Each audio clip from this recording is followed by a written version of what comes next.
once I got my advance, it was like $350,000 advance. So what I did was I went and bought all studio equipment. Bought all studio equipment, went and took it to the house, went out and started doing record shopping. And so once I was doing the record shopping, I was getting ready to go home, so I stopped by Roscoe's Chicken and Waffles on my way home. And get that 3-piece with waffle? I used to tear the cheese, eggs, oh my God. I used to tear it up. So I stopped at Roscoe's and it was a dude outside.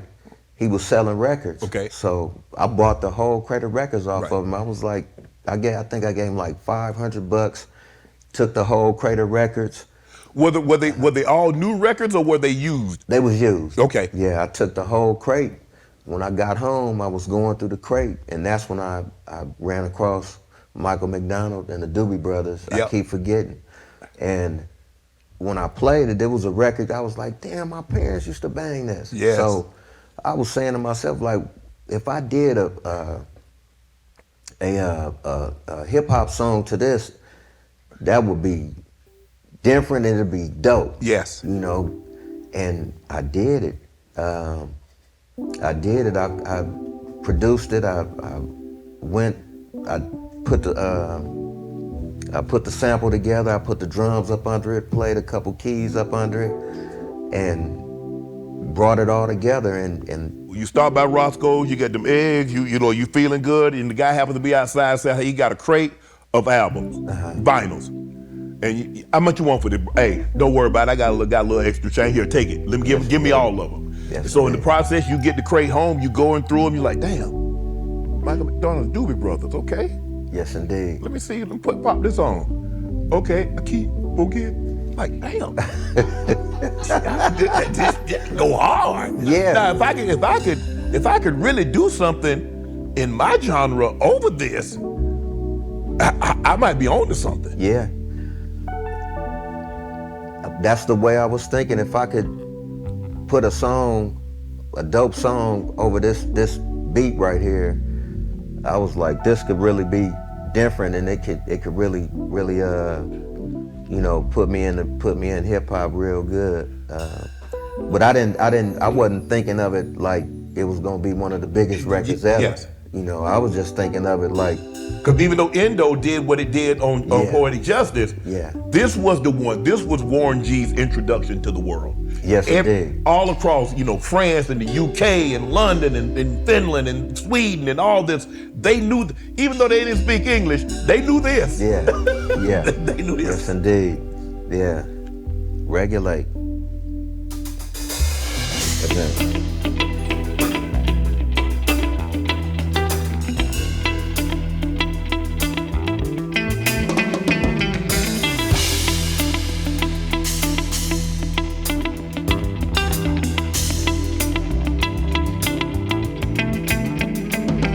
A clear black night, a clear white moon. Warren G was on the streets trying to consume some skirts for the E, so I could get some phones. Rolling in my ride, chilling all alone.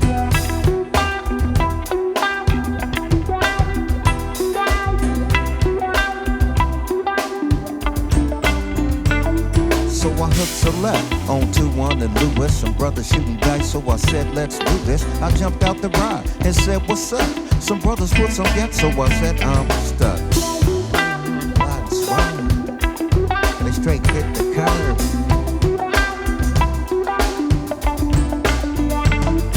I'm getting jacked, I'm breaking myself. I can't believe they taking Warren's wealth. They took my rings, they took my Rolex. I looked at the brother, said, damn, what's next?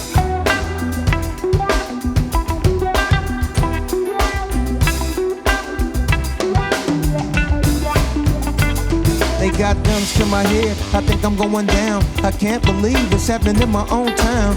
Wings I would fly, let me contemplate. I glanced in the cut and I seen my homie Nate. And one in the hole.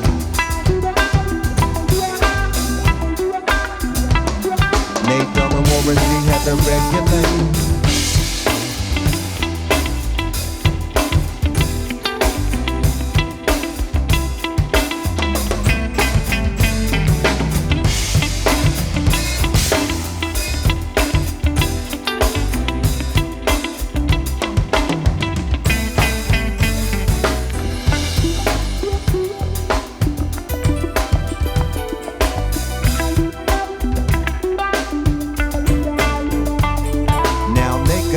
streets, and that's a known fact. Before I got jacked, I was on the same track. Back up, cause it's on N-A-T-E-N-E, the Warren to the G. And need of some desperate, but Nate Dogg in the G chat.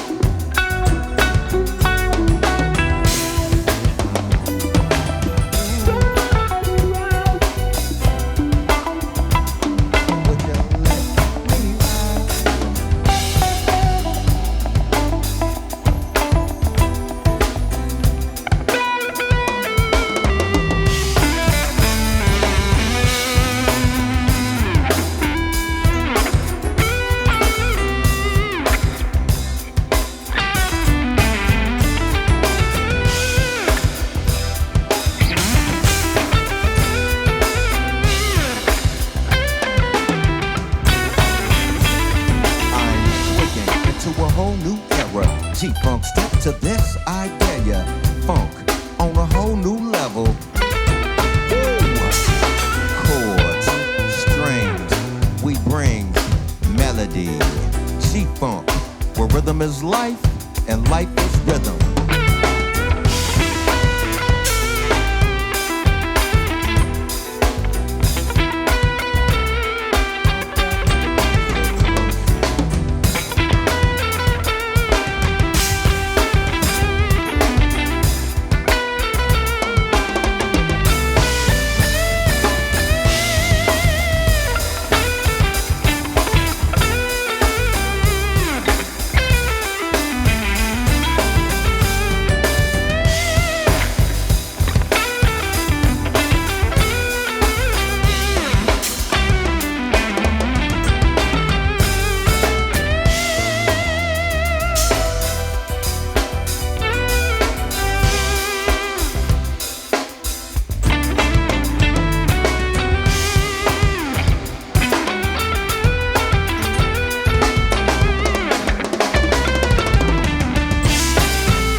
There is no possible way that when you picked up this crate of vinyls and you pulled out that one with the Doobie Brothers and Michael McDonald, that you could have possibly fathomed, one wildest imagination, that record was going to change your life.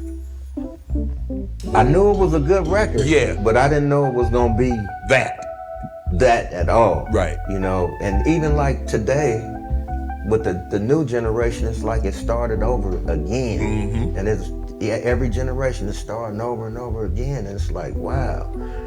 And hey, I love it, but I didn't think that record was gonna be this big. Right.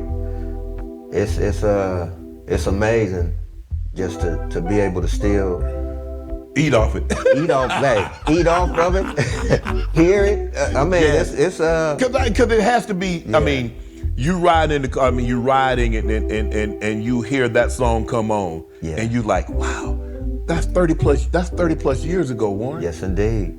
And it's still, they play that song, people get up. Yeah. People still get up. 30 years later. Yeah. It's amazing, man. I just, you know, I just didn't know if it was gonna be this big, you know. I mean, in the process of doing it, what I did is just even all the way from the samples. When I sampled it, you know, I chopped each piece in the pads on the MPC 60, and when you hear it, it's me hitting the pads, doom, doom, doom, boom, boom, boom, doom, doom, boom. I'm hitting pads all the way around. So once I built the track and had everything in sequence and going the way and sounding good, I thought to myself, I said, I need an intro. Right. So I don't know how this happened. I guess it's just how God worked. I just happened to be looking at Young Guns, the movie. Yes. And I heard the dude say, regulators. We work for Mr. Tinsdale's regulators. Yes. And I took that, the whole piece. When you hear the intro on Regulate, I took that whole segment and I chopped it up in different pieces. So I took different pieces and I put it the way I wanted to do it.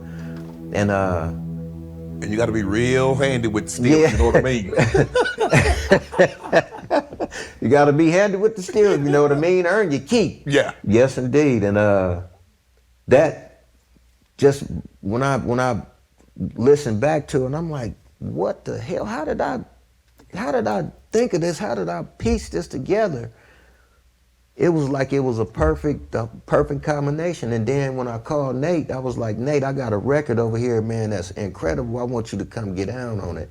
So Nate came over, let him hear it. He was just like, that's hard. Because I told him I want to do a record with him like how Snoop and Dre did G Right. Thing. Yeah. So let's go back and forth. And you know, Nate his style was a singing style. Right. So that's what made it even It- doper.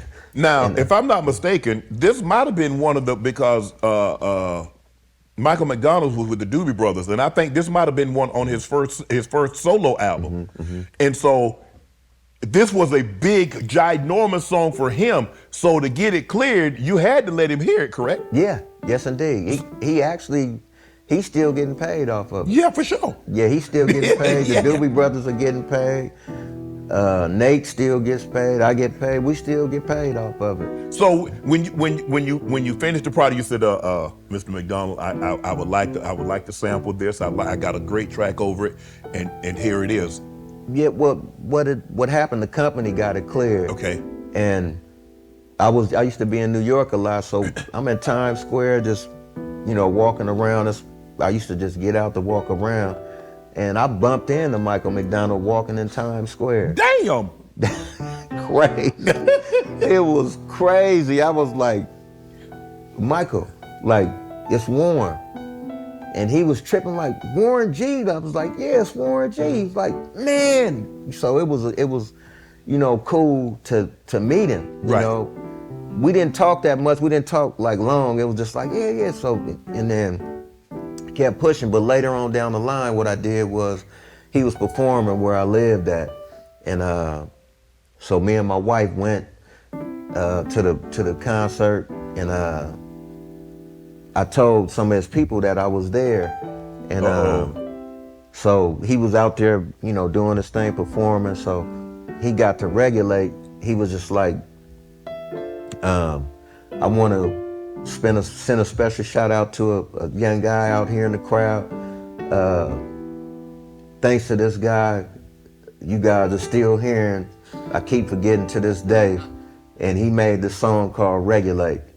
So I'm getting ready to do my version of it right now. And he was like, Warren G. And then they shined the light over where I was at, and I was like, hey, like, how y'all doing? And so he did it, and then afterwards, they invited me back there, and we had a really great conversation. And he was like, man, you changed my life. Like, with that record, you changed a lot of lives. And he was like, my son don't even listen to My the version. version. He in love with your version. He don't even listen to mine. Right. And we had a really, really great conversation, man. He was just so like appreciative, like, of what I did for him and the Doobie Brothers by redoing that record. And I felt great to be able to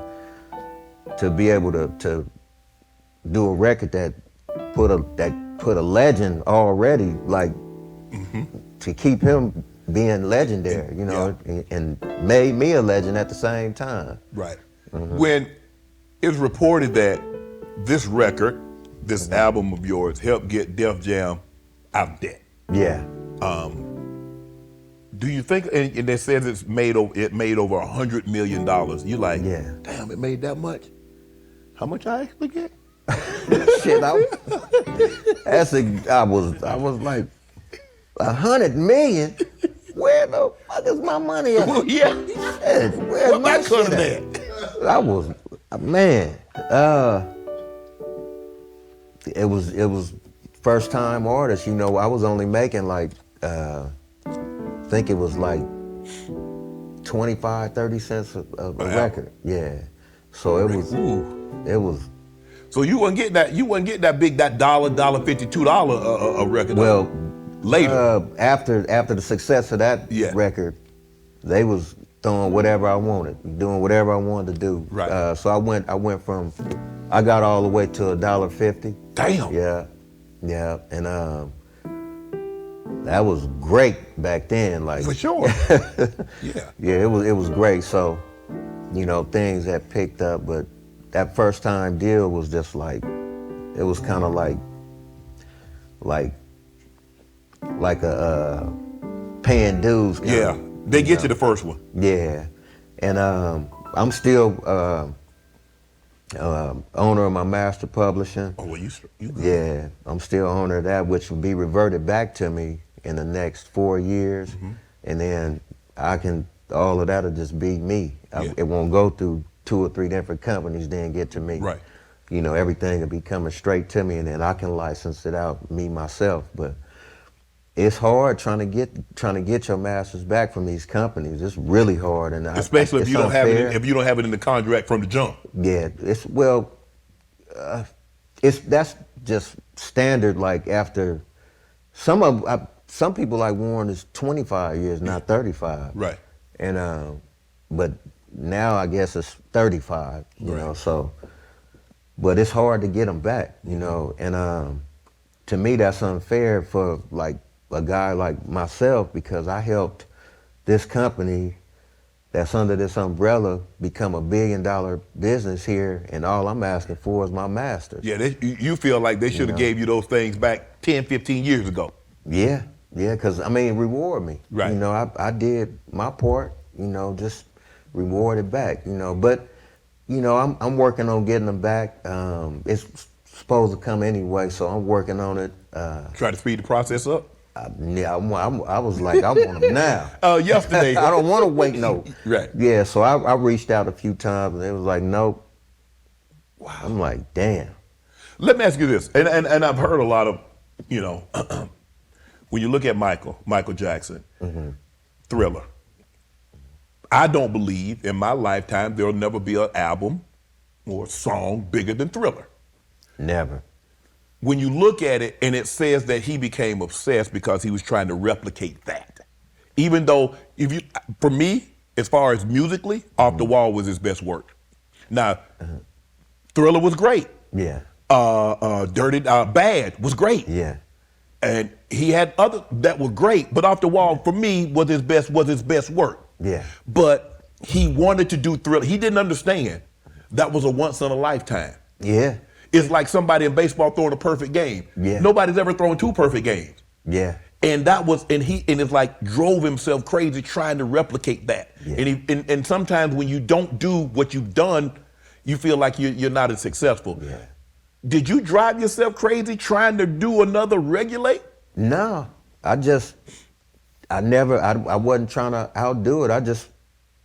I'm gonna make great music, and if it's something does Regulate or does better than Regulate, so be it. But I'm not gonna make myself sick. I'm not gonna drive myself crazy trying to replicate that. Yeah, nah, I never tried to compete with it. I knew I had a formula though of making great records, and the formula that I had, which is the reason why I had so many records that was successful, like I Want It All, Do You See, Regulate, like Endo Smoke, all these records were great, because when I work on the project, what I do is I try, this is how you make great albums. I try to make every record I do a single. I try to do that, because that makes you do a lot of good records. So that was my formula with anything I did. I just do a bunch of dope records.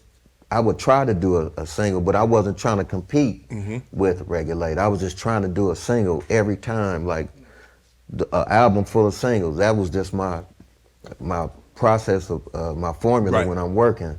And the records that came off of it was big records. All of them went gold, platinum. Yes, indeed, but they didn't go as many as Regulate. Right. But yeah. And that's the thing. So you have to be able to be content with the work. Yes, indeed. And I was like, you know what, man, because like you do a deal and it's not 20 million. You do a deal, say let's just 5 or 10. Well, man, I wasn't successful. Damn, man, this record wasn't that good, man. It ain't regulate, Yeah. bro. I mean, And I mean, you just gotta dust yourself off and try again. Just keep going at it. Just but if you feel like if Warren feels that I'm just listen, at this time, this is where I am musically. This is where I am as far as writing. If I'm doing the absolute best I possibly can, I can live with whatever sound comes off once it's overdone. and that's exactly how I move. I don't like try. I just work and just. You don't measure success of one album by the success of another album. No. Each is an individual project. Yes, indeed. Okay. Yeah. Okay. Yeah. And that's where that formula kicks in. It to where each one of those projects, whatever the next project is or whatever I'm doing, like I said, I try to make it like it's a single. I try to make every record on there a single. Is it true that LL came and picked you up? Yeah. First time in New York. I didn't believe it was him. Cause I'm like, what the LL gonna come pick me up for? I ain't nobody. Not yet. I'm just signed, new artist signed to Def Jam. I mean, it's hard to think of an artist on Def Jam other than LL. He built that. He built that company. Yeah. And I was like, I couldn't believe it. I was, cause first of all, I was a huge fan, cause he was one of those artists that I talked about that I looked up to, and which inspired us. And for them to call my room and say, Warren, he called. I was like, "Is this Warren?" I'm like, "Yeah, this Warren." He's like, "Yo, this is LL. I'm downstairs, man. I want to take you around, take you around the city, man. Show you New York." So I'm like, "This ain't no goddamn L. Somebody playing." So I called one of the twins. I said, "Twin, one of y'all come with me downstairs. This motherfucker downstairs talking about ELL." So we go downstairs. It was him, and he had the drop top back. We jumped in, and he took us to Queens. We went shopping. He took us to where he did his album, where he wrote his lyrics, at his grandmother's house. He showed us how the basement went down. I mean, I ain't never seen that many clothes in my life. Like, it was all the way down the stairs on the walls, all the way, the whole downstairs was nothing but clothes and shoes. And he even had the Suzuki Samurai that he had. Tina got a big old butt. That Suzuki Samurai was sitting right there in the yard. It was old and dusty, but it was there. Yeah. And I couldn't believe it, but he really showed a lot of love, man. And he took us around, we ate, everything, and he showed a lot of love. And that right there was like, that was where when I was like, you know what? I'm getting ready to put my foot in all this music that I do. That right there really, really launched me into saying I didn't really got far. Right. Yeah. There was a quote that you said you feel like you were the Drake of the 90s. Why did you say that? Cause all the ladies like him. All the ladies love Warren. That's how it was. I was like that in the 90s. I was like all the ladies. I was a solo artist, looked good, had a fresh fade. Now I'm toe up, bald head, I got a little gray hair. That thing all the way faded. And but back then, a lot of the ladies loved Warren. To this day, it'd be, I'd be out somewhere, me and my wife, it'd be ladies come up like, you was my crush and this, that, They grandmas now, Warren? Huh? They grandmas now, the one in your crush. But it's even younger. Yeah. Younger. I mean, it's like, like 30s, 40s, like, not that I'm an antique, I ain't an antique, my early 50s. Yeah. But yeah, that's the reason why I said that, because a lot of the ladies, I was like the ladies' man in that era. Right. And he's a ladies' man in this era. Right. Yes, indeed. Major label or independent? I just saw, I think it was Stephanie Mills, I think it's Shaka Khan, and I think Patti LaBelle. I think they're going on a tour. And I think they asked Stephanie, and she says independent. She said because the record companies mainly are marketing. She says, I know what I want. I know what I'm looking for. So for me, independent is the way to go. So because all that needs to come to me, because I'm the one that's doing all the work. Yeah. Where are you on that, Warren? You independent or you record? I'm independent. Okay. I'm independent. She right. I can do a lot of the stuff myself. Like I could do like some of the new records I got. I could do the record. I got a record with me and Wiz Khalifa, dope record. I think it's gonna be a top 40. Taking that record and doing clips, doing like a video of it, and then doing clips, and then doing ads with that on TikTok, and people taking it and doing their own versions of dancing to it and doing different things. That's TikTok is pretty much your new marketing tool. Yeah, that's your new marketing. It's a marketing tool. Instagram,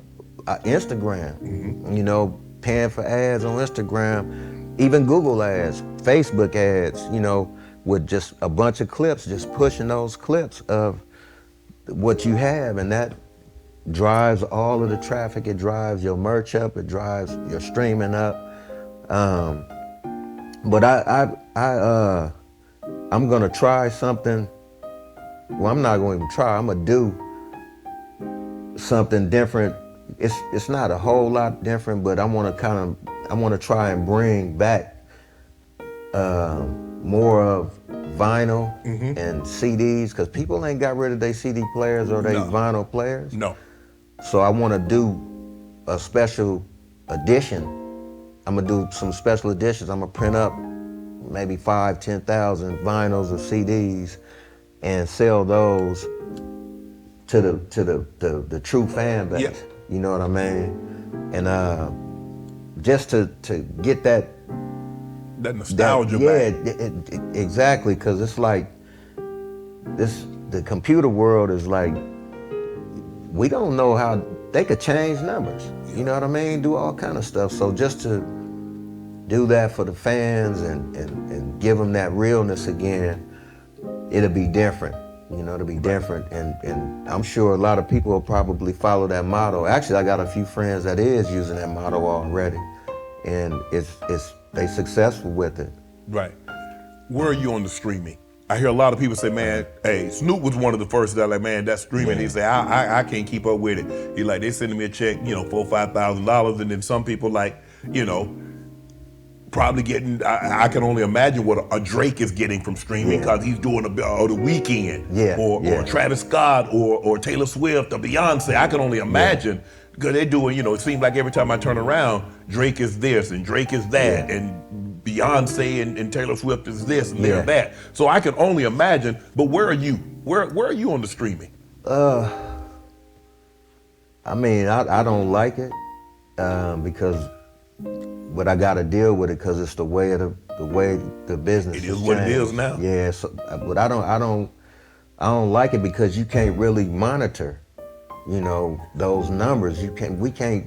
They tell you that it might be more. Yeah, I'm sure. Yeah. In a lot of cases that it is more, but it's the way of the game. So you got to change with the way the game changed. But like I was saying, like doing that, bringing that vinyl and those CDs back, that'll give, the true fans something to really hardware. You know what I mean? That they can touch and feel, because you can't touch streams or do anything. You can't grab that and pop it in your CD player, but you can pop this CD in here. You can't pop that vinyl on that record player. Want to join Club Shay Shay? Become an official member by hitting that subscribe button, where you never know who's going to be joining us for drinks and conversation.